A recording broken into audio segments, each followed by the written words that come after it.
And I'm happy and want to recognize that you braved up and even attended Nyege Nyege. And I don't see anything wrong that fundamental happened. When others were branding it to have been immoral, I didn't see any immorality over there. So whoever went there for immoral practices must have gotten disappointed. But all I know is that people over there received money in masses and in numbers. Everybody was able to work. So it is an economic drive. And I think even the criticisms, take them positively because they were able to market Nyege Nyege to the biggest. You don't inject in much, but you come and enjoy yourself and erase stress. People have been stressed over there. In the last 2 years during COVID, they were locked up. Let them come and see the curves of Ugandan African women. For culture, I will be the first to run this race and demonstrate to others that it's okay. It's okay. It's normal. For as long as our values are protected under the curves, for as long as this pageant does not move into immorality, it's okay. Right, Honorable Prime Minister, Ms. Kavi Uganda pageant is expected to increase Uganda's culture tourism. But it is the uniqueness of our culture that makes us different. And now tourism is shifting from going into the national parks to visiting humanity. Uganda is endowed with being the best, the most friendly country in the world. Who would not want to visit a person who will treat him as a friend? My colleague, Honorable Mugara, I'd seen a member of parliament, Honorable Fabia Wabharo was here. The organizer of Ms. Kavi, Uganda, invited guests, the media fraternity, ladies and gentlemen, and participants, viewers out there. Right Honorable Prime Minister, I am pleased to attend this official launch of Ms. Kavi Africa event 2022 under the theme, Celebrating the African Woman, that is aimed at appreciating and identifying talent among ladies across Africa through showcasing their diverse culture. Allow me to welcome our guests from the East Africa, from West Africa, North Africa, South Africa, and Central region. Under the third National Development Program, we have a component for mindset change.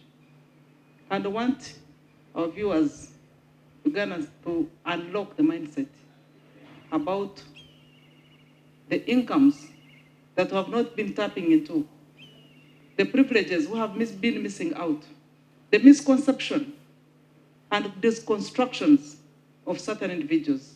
We have lost a number of young girls being forced into early marriages because all of a sudden, within their puberty, they have carved out their shape. And someone does not look at them as young, that should actualize their potential in education, but their parents have compelled them and forced them into marriage. Today, we want to unveil that they remain young, they remain beautiful, they represent African shapes, they are also part of our culture and citizens, and they have a future and big goals to run for and achieve, no matter what shape. And so I want to join the campaign for Ms. Kavi, because that's what identifies an African woman. And no one should be shy for being the size he is, because that is what God nurtured and created him for. Don't starve yourselves to death because you must appear so small. If your genes are meant that you'll grow fat or become big, it's okay. Celebrate your life. We also want to open up space because the constructions of an African woman were designed that the girl or a woman would remain behind the kitchen, to serve and nurture others to grow, to babysit. So the opening of space for women also to go and tour and enjoy themselves, but responsibly, should be opened up to everybody. Right Honorable Prime Minister, Uganda is endowed with 65 communities and we speak about 45 languages that are richly gifted with diverse norms, beliefs, values, practices, and are highly cherished by its people. It is our role as government to protect and preserve, promote and cherish culture in this country. For culture, I will be the first to run this race and demonstrate to others that it's okay. It's okay. It's normal. For as long as our values are protected under the curves, for as long as this pageant does not move into immorality, it's okay. Right Honorable Prime Minister, Ms. Kave Uganda pageant is expected to increase Uganda's cultural tourism. The tourism base will grow if handled in the best interest of the people's most cherished culture. The country needs to diversify from the usual animals and game parks and zoos. Wherever we go, we'll see the lions looking the same. Whether it is in South Africa, in Kalahari, or it is in the Queen Elizabeth National Park, the lion will never shift, it will never move, it will never talk to you. But it is the uniqueness of our culture that makes us different. And now tourism is shifting from going into the national parks to visiting humanity. Uganda is endowed with being the most friendly country in the world. Who would not want to visit a person who will treat him as a friend? So, all this beauty is something we shall tap into without even wasting a lot of resources. You don't inject in much, but you come and enjoy yourself and erase stress. People have been stressed over there. In the last 2 years during COVID, they were locked up. They come and see the curves of Ugandan African women. As we also celebrate their small constructed ladies, for us, we're endowed with both. So what's wrong with that? So Right Honorable Prime Minister, we want to increase Uganda's tourism base. We need to be aware of the diverse criticisms that such events have received in the past. And I'm happy and want to recognize that you braved up and even attended Nyege Nyege. And I don't see anything wrong that fundamental happened. While others were branding it to have been immoral, I didn't see any immorality over there. So whoever went there for immoral practices must have gotten disappointed. But all I know is that people over there received money in masses and in numbers. Everybody was able to work. So it is an economic drive. And I think even the criticisms, take them positively because they were able to market Nyege Nyege to the biggest.